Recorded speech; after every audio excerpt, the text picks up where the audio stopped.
Lorenzo Santos for Congress 1 month ago. Here's the clip.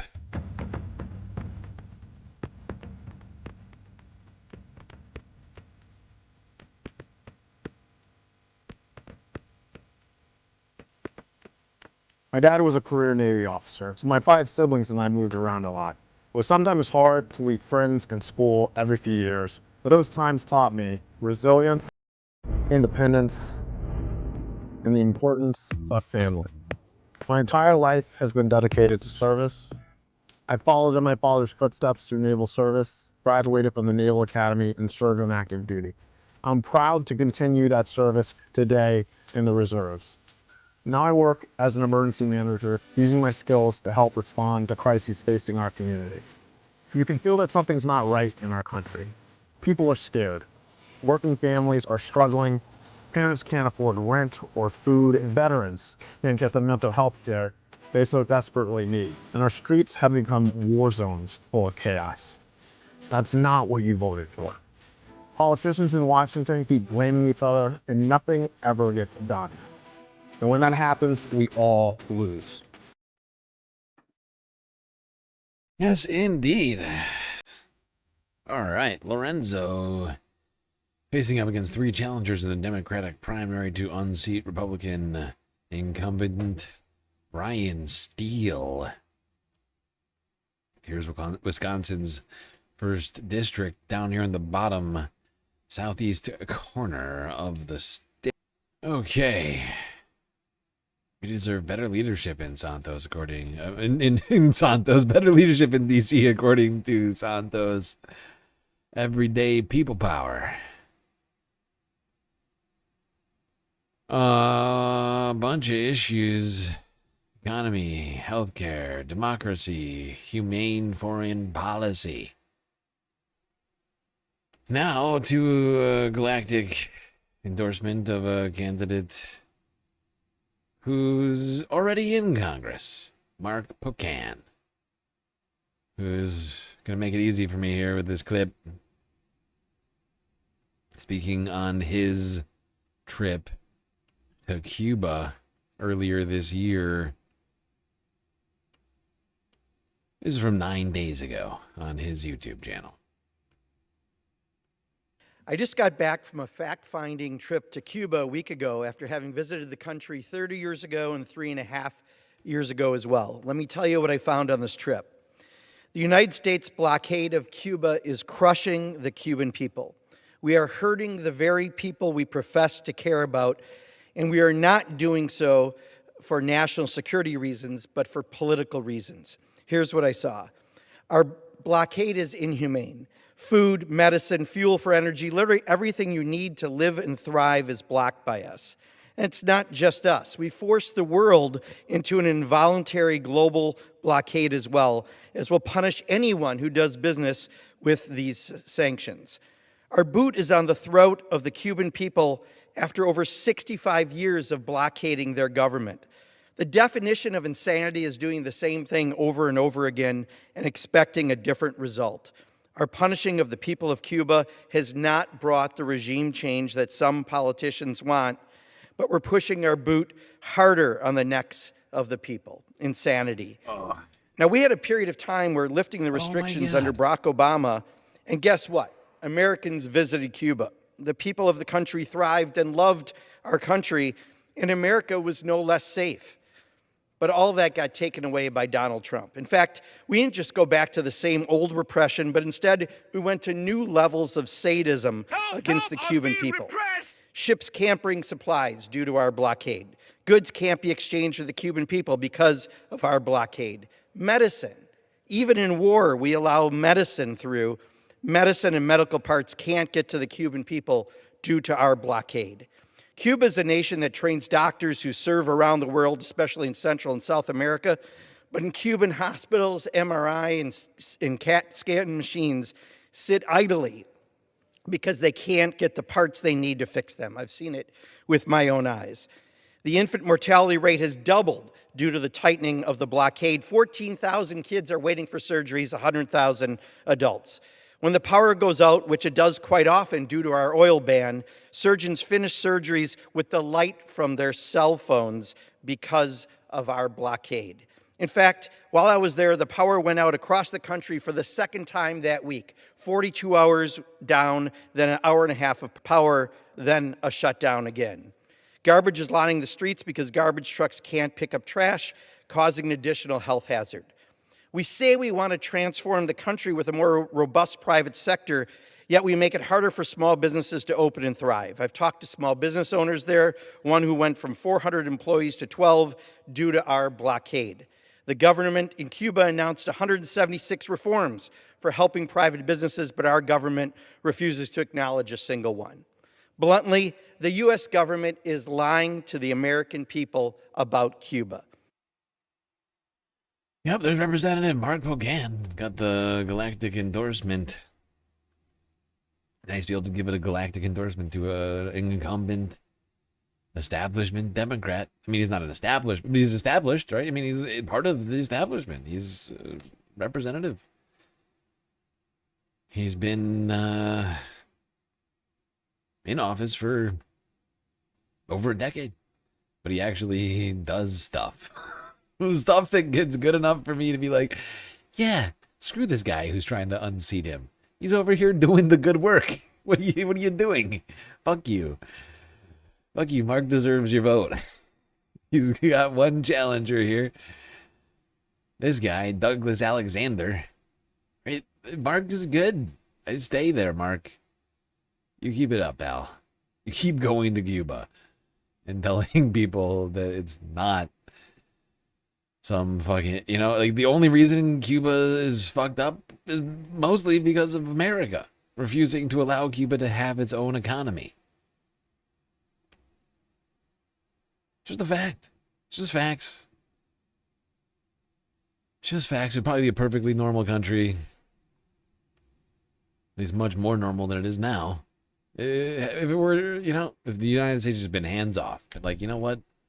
That's not our country. Let's let them have their own economy. Okay, in Wisconsin's third, you got a situation. You got two candidates running against one another in the Democratic primary, head-to-head, Emily Berge and Rebecca Cooke. This is ridiculous! They're both looking to unseat a Republican incumbent, Derek Van Orden, who's been in the House since 2023. There it is. Couple of independents running in the general as well. But here's the thing that confuses me. Or actually, you know what? One at a time. Let's start here. Berge for Congress 1 year ago. Everyone wants to know how we did it. How Wisconsin Democrats overcame Elon Musk's millions to win a major statewide race. I'm Emily Berge, and we did it just like this. Time, energy, sneaker tread. Hundreds of thousands of conversations. We didn't sit around powerless. We did something. But we have to keep building on our success. And that's why I'm running for Congress. The people of central and western Wisconsin don't need another top-down campaign. We need one that starts right here at our neighbors' doorsteps. Yes, indeed. Now, Emily's a great candidate, in my opinion. I really think she's great. Here's her website, bergeforcongress.com. Endorsements. Citizen Action. Nurses for America. Endorsements from a bunch of leaders and people in the local governments. Wisconsin Third, Indivisible. Issues. This is where the rubber meets the road. Healthcare is a human right. Publicly funded, privately delivered, universal coverage including Medicare for all. Housing as a human right. I mean, Wow. Union power. Transparency, accountability, and protections on AI data centers. Support the farmers. Affordability. Fighting for our environment. Like, she has great policies. Condition all aid on human rights. Enforce existing laws prohibiting military aid to foreign security units and suspend all aid to countries and or militaries credibly found to be to be committing war crimes or genocide, right? And reinstate USAID. Now, this is how you say Israel's committing a genocide without saying they're committing a genocide, in my opinion. This was as close you could get to saying it without saying it, in my opinion. Reproductive freedom, civil rights, equal rights, big money out of politics, gun safety, and small business. However, I wish this is where the conversation ended. I'm not gonna lie, this one frustrated the hell out of me. We gotta go to another clip. It is not of Emily Berge. It's of Rebecca Cooke. And it is gonna become clear fairly quickly. Immediately, if not sooner. Well, once we get to her policy website, once we get to her campaign website, it'll become very clear very quickly.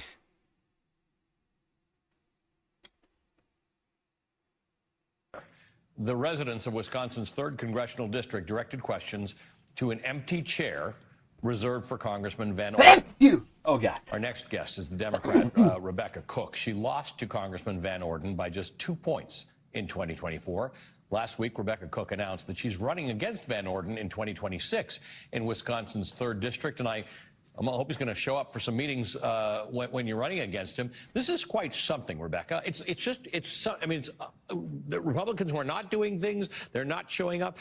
People want to talk to their elected representatives, and that is their right in America. So here's Rebecca Cooke. She's on here with Ali Velshi. We could watch this thing. I'm not going to do it, okay? Why is this happening? Okay, so I'm sorry, I'm not crying. I'm not being a baby. But this is very annoying to me. I like her too. She's got a fairly good policy prescription. But in my opinion, it doesn't go as far as Emily's does. Okay? We just looked at Emily's. These are the two women in this race. Right? And like, I think her policy prescription doesn't go as far. You know, she wants to expand Medicare. She doesn't say universal health care. She doesn't say Medicare for all. You know, she has an okay policy set, but it's not nearly as prescriptive as Emily's. I like Emily's better. That's just me. But I have to direct us now to the endorsement part of her website, and I think I know why this is the case. And we'll get to this in a second. But you see, she's got the endorsements out the fucking wazoo. AFSCME, APWU, Blue Dog Pack, Unify CWA District 4, Emily's List, and Citizens United. One Union, One Family, One Fight, IUPAT, International Union of Painters and Allied Trades, International Brotherhood of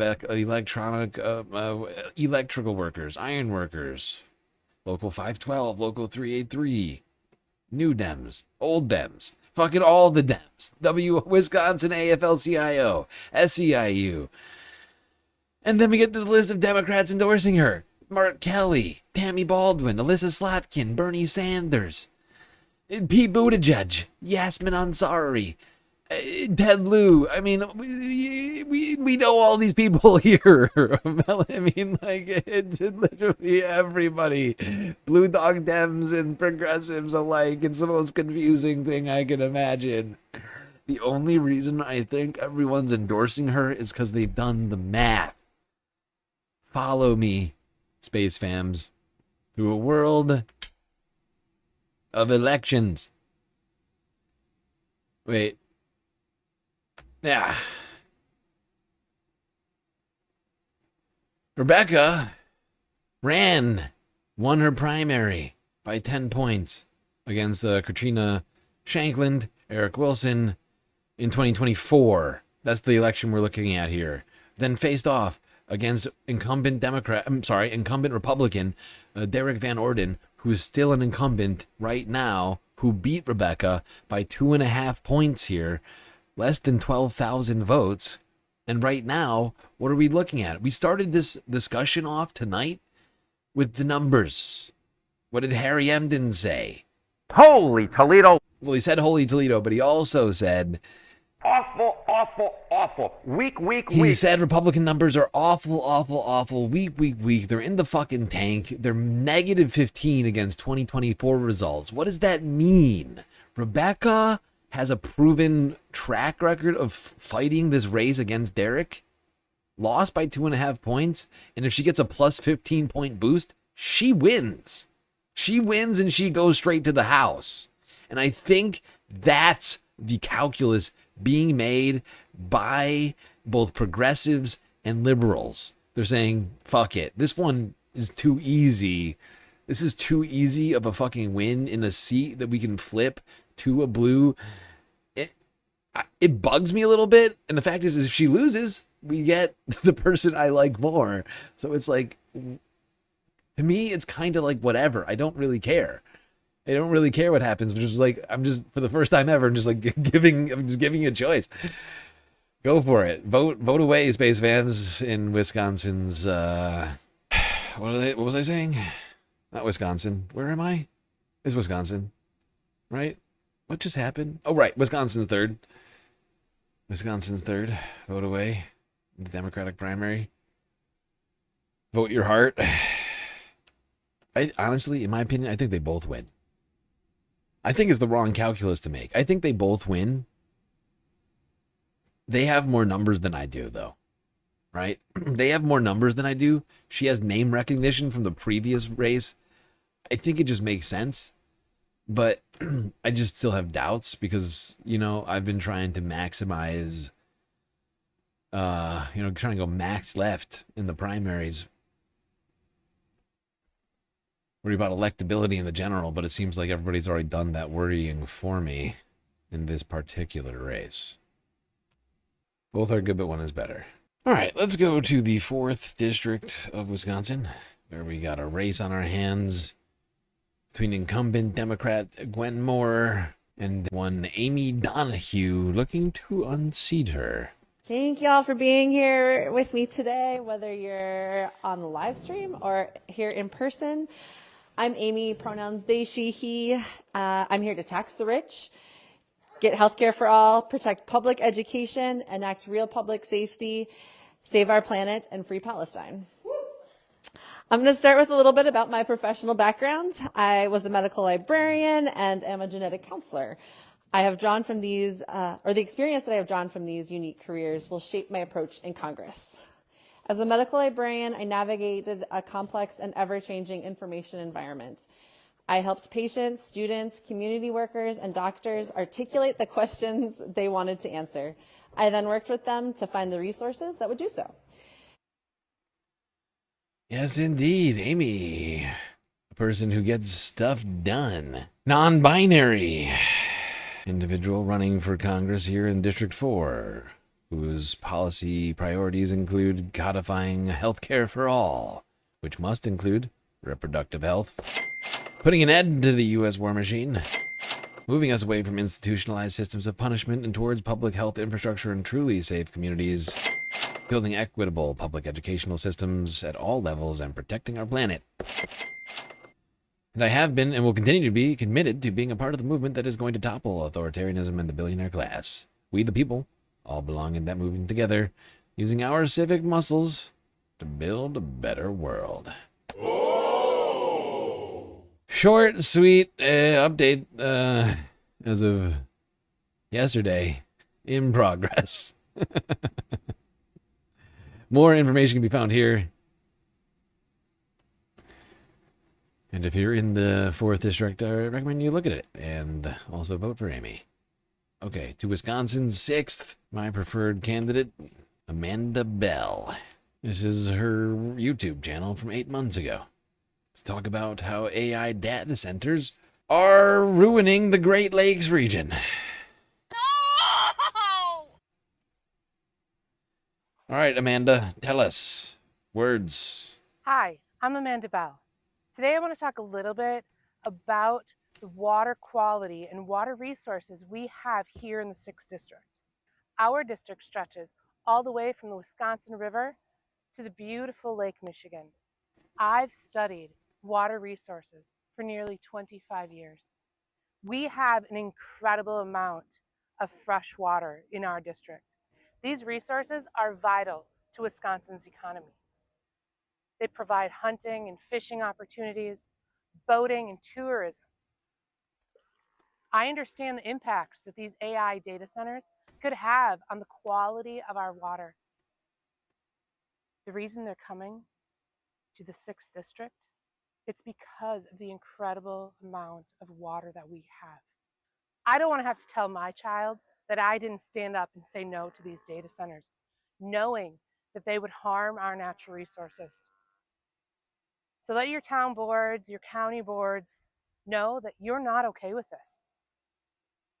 I want to see a plan. How are they going to help the community? Are they going to be putting taxes into the local school systems? Or are they just going to use our land and take all the profit for themselves? These are all very good questions that you would want your representative asking about these sorts of things. Wouldn't you say? Well, here's Amanda's website, but first, the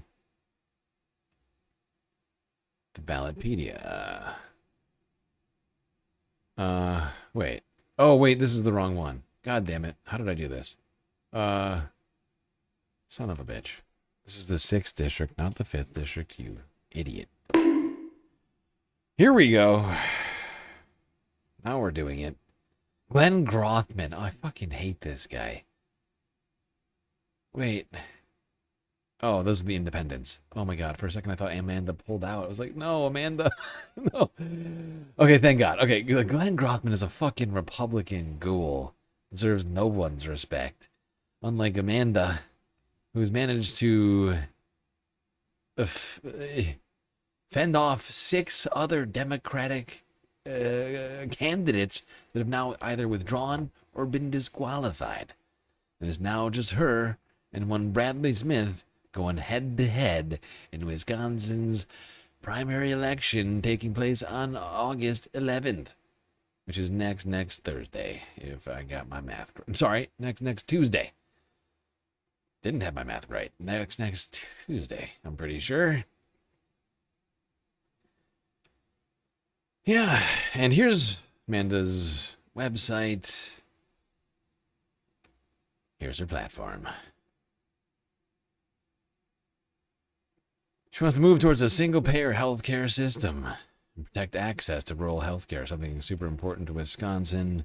Improve cost of living, increase wages, stop corporate monopolies from breaking the economy, and protect homeowners, regular people, from investors.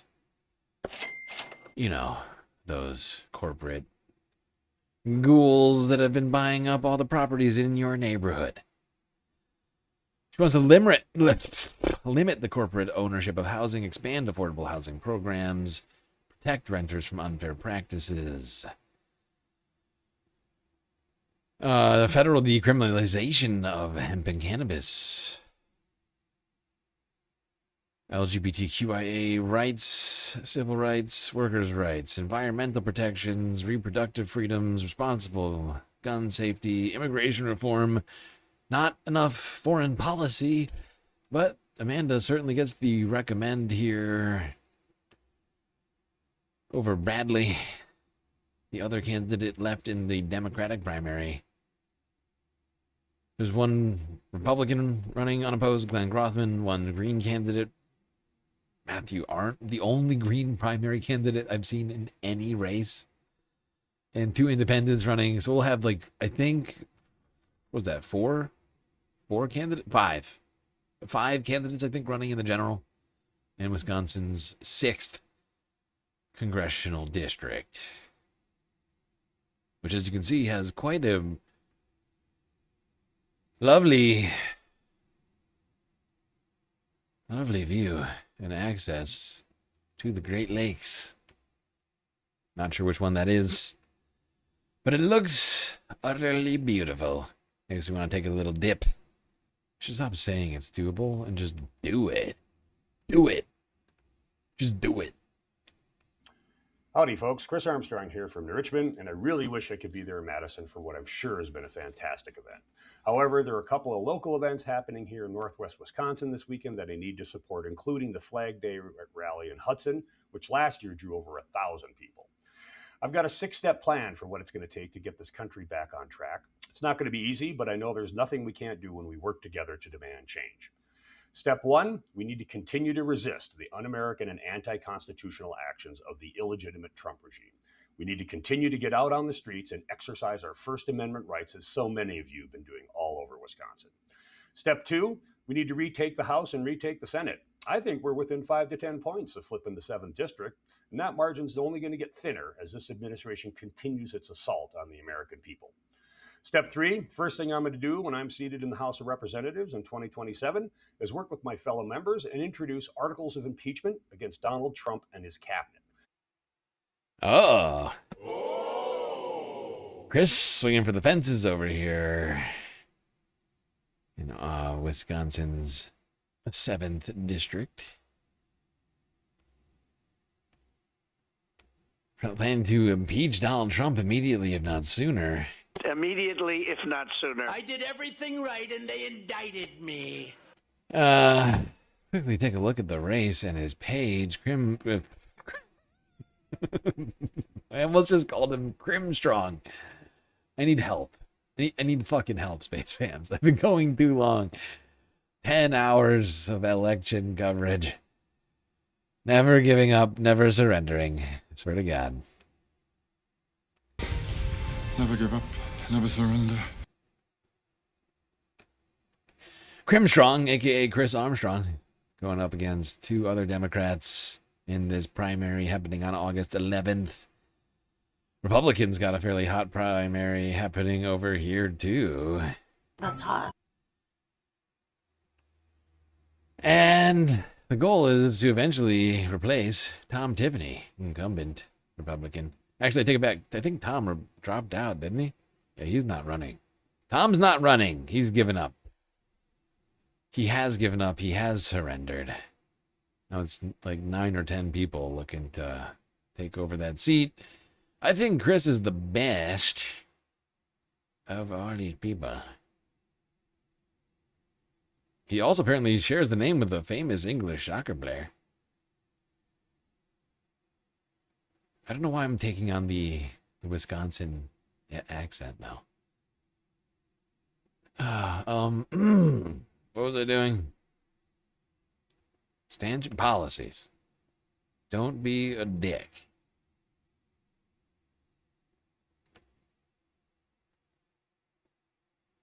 It's a good policy, for sure. Enforce the laws we already have. Wait, what? What you talking about? What are you talking about? You're saying we have laws, we just haven't been enforcing them? Oh my God, I think I remember now. We did have a set of laws a couple of years ago, and we stopped enforcing them. Now this would be a real shift.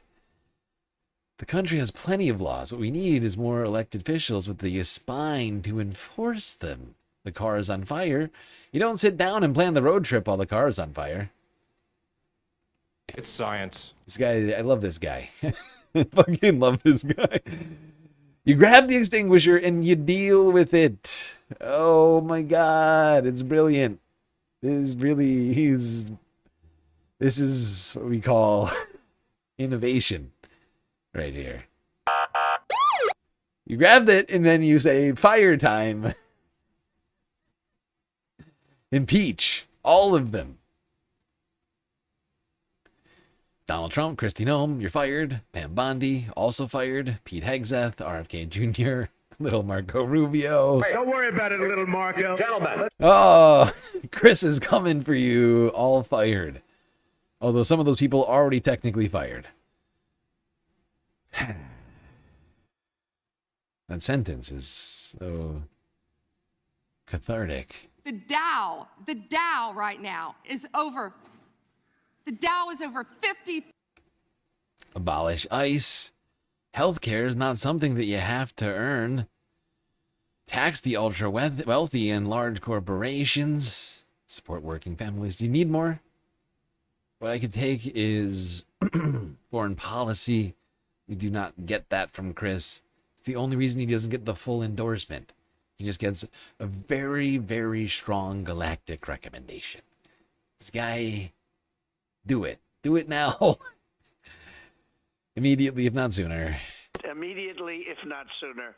Domestically speaking, he's got the things that we want from a dude in Congress.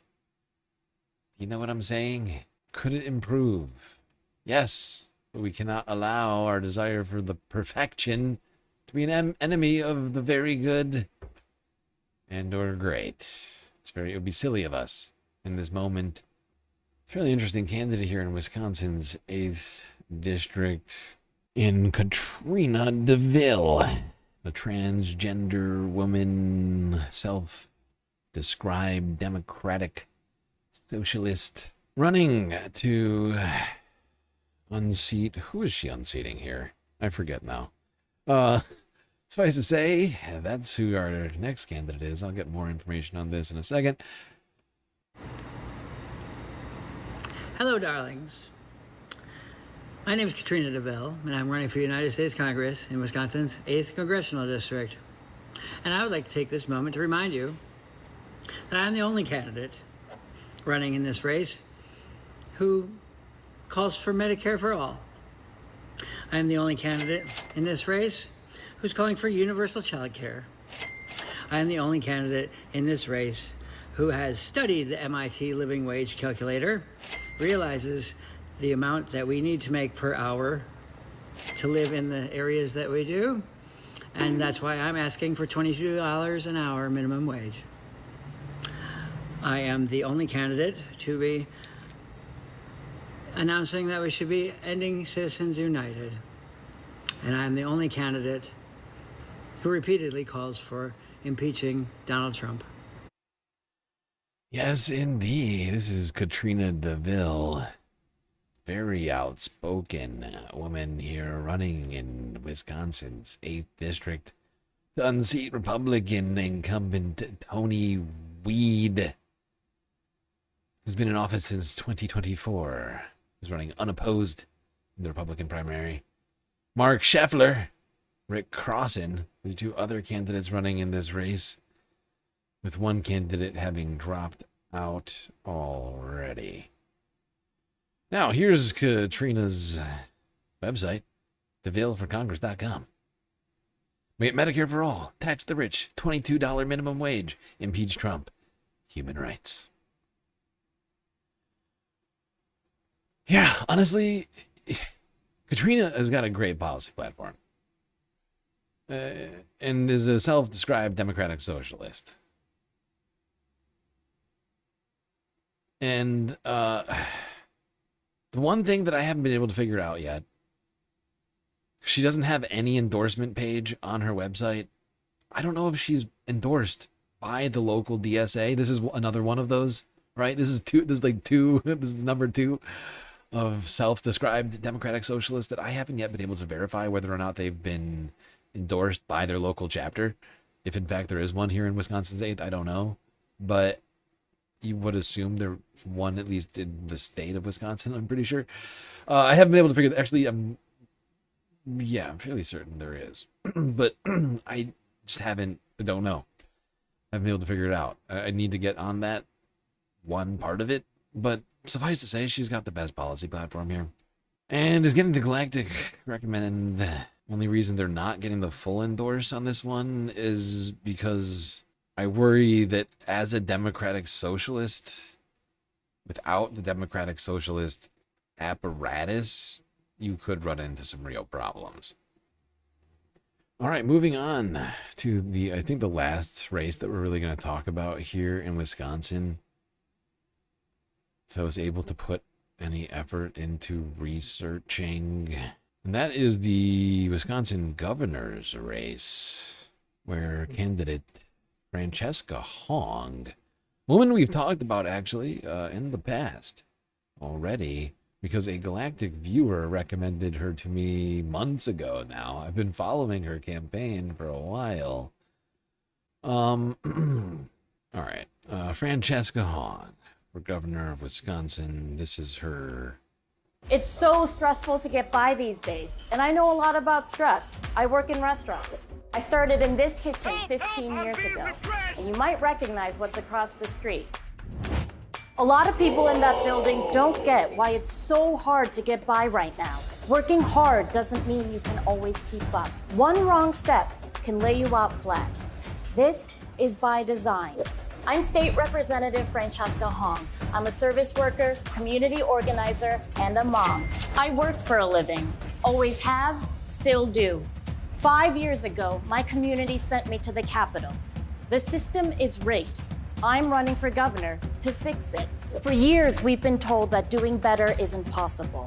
Well, let me tell you, that's bullshit. All we need to do is fight together. We can fully fund our public schools and have universal childcare. We can guarantee paid leave and have cheaper health care. We can fix a rigged system that puts oligarchs over workers and small businesses. We can do better.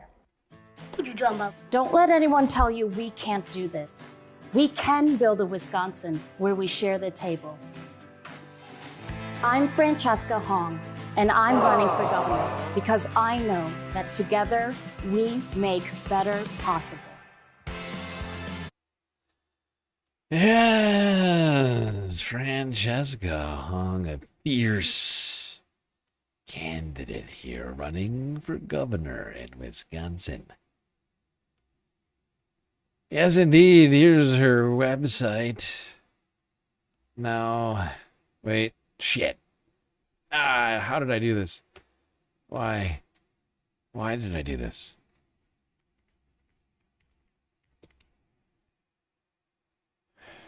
I suck. I suck.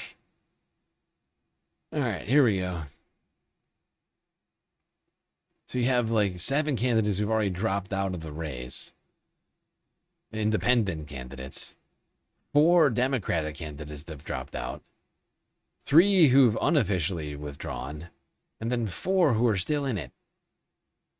As of now, David Crowley, Joel Brennan, Kelda Royce, and Francesca Hong, the one with the galactic endorsement. Please hold. Sorry, I have 3 Francesca Hong clips. She's one of the gubernatorial races. They got a little lost in translation in my space list. My space news list, and I'm trying to relocate it as we speak. Francesca, where are you? Oh, I found it. I found it. Okay, actually, that's the clip we have to go to next. So I gotta do this. Skip ahead, then go here to yesterday from Hassan Piker. A dude who gave Francesca his endorsement pretty early in the race, talking about the a major shakeup in the Wisconsin gubernatorial debate, which happened earlier in the week. Apparently, Francesca cooked. Get it? Because she's a chef? She cooked. the income level that you would raise taxes and how much? Those who are making the $1,000,001. It is incredibly disappointing that some of our lowest income earners are paying a higher tax rate than some of our highest income earners. We need to return to a progressive income tax rate. I think that the legislation that I introduced that would tax the billionaire and add a millionaire tax bracket would lower property taxes by up to 44%, and we could put that funding into special education funding, which we have neglected to actually honor the budget amount, and we must bring that back up to 90% reimbursement. And the percentage for those millionaires? I would increase that by about 1%. Well, let's be very clear. It's just not the income tax, but it's also the property taxes that are also extremely high in the state of Wisconsin. Yep, and we'll talk about that next. I'll be honest, I hate American politics so much. I know this is my entire job, but especially when it comes to taxes, I just like, when it comes to taxes, every American is a reactionary. When it comes to policing, every American is a reactionary. When it comes to prisons, every American is a reactionary. When it comes to unlimited American bloodshed, most Americans are reactionaries. And it's so frustrating, especially when it comes to taxes. It's like, yes, of course we have to fucking increase taxes for people making over $1 million. Are you fucking insane? Like, not even by 1%. It should be far higher than that. It should be far higher. But I know that is electoral poison. The moment that you bring that shit up, and I say this as someone who is certainly in that income bracket, but as soon as you fucking bring that up, every American that makes $30,000 a year loses their dang minds and starts fucking freaking out. Like, oh my God, they're gonna garnish my wage. They're gonna take away my Honda Civic.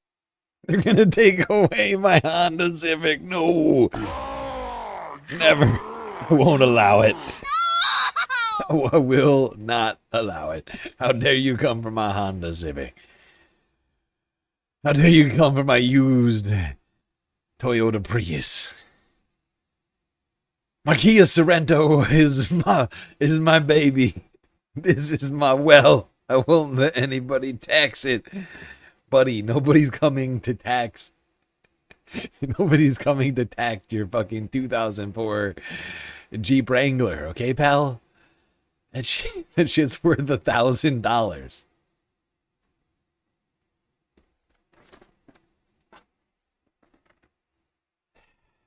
Yeah, damn it, he's right. God damn it, he's right. When he's right, he's right. And Hassan is right. Here's Francesca's policies and endorsements. She's got Ilhan Omar, a person literally on our list. Nina Turner. Ro Khanna.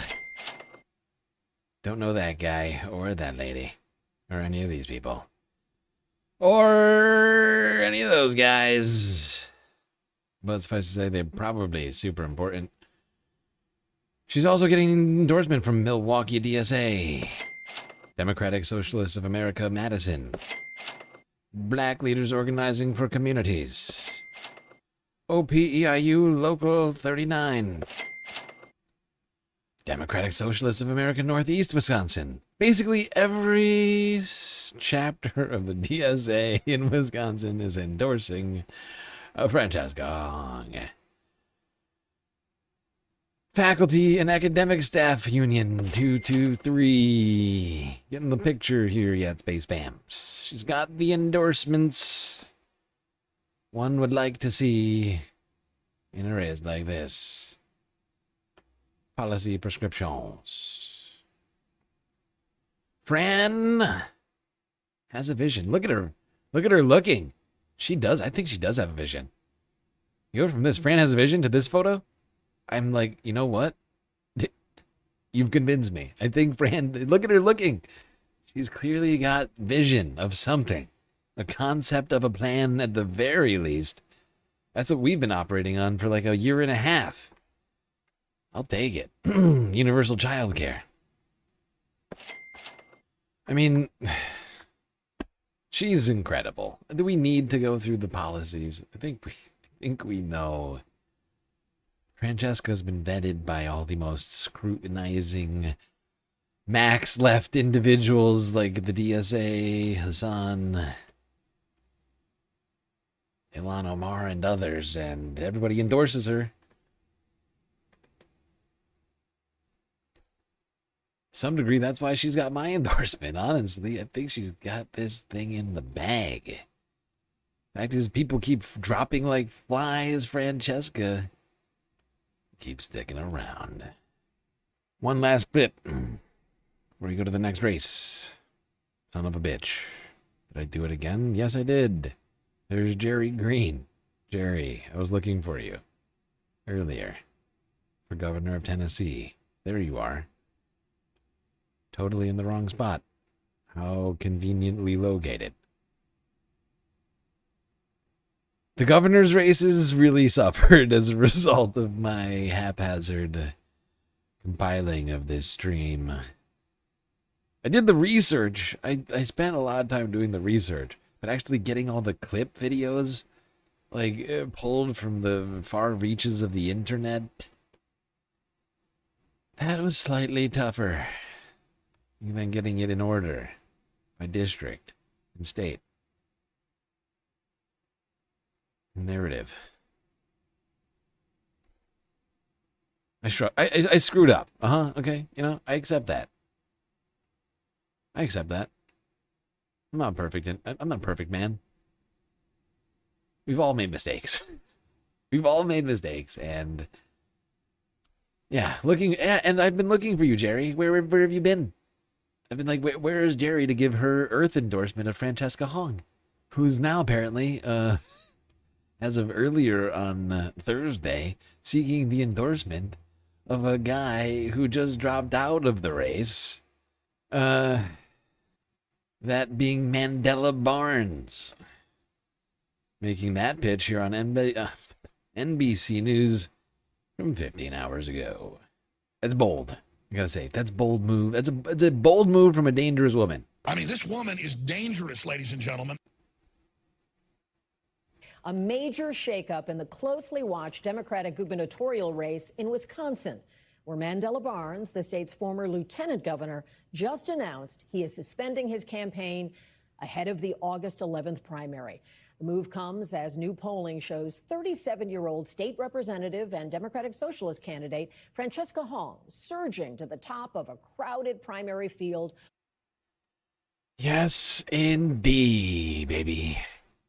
Look at the polls. Here's 50 plus 1, the average.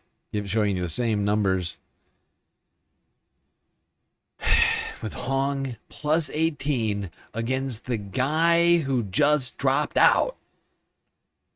Leaving her, one would assume, without any recalculation of the 20% of voters moving from Barnes to other candidates, of whom I assume some number are going to be moving to Francesca, leaving her 26 points ahead of the next contender. She's got this thing in the bag, baby. I'm telling you, Francesca is taking it all the way.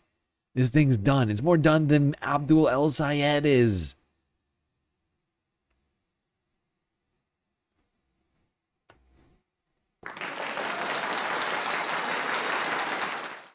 Okay, enough celebrating in Wisconsin. We still got more elections to talk about, Space Fams.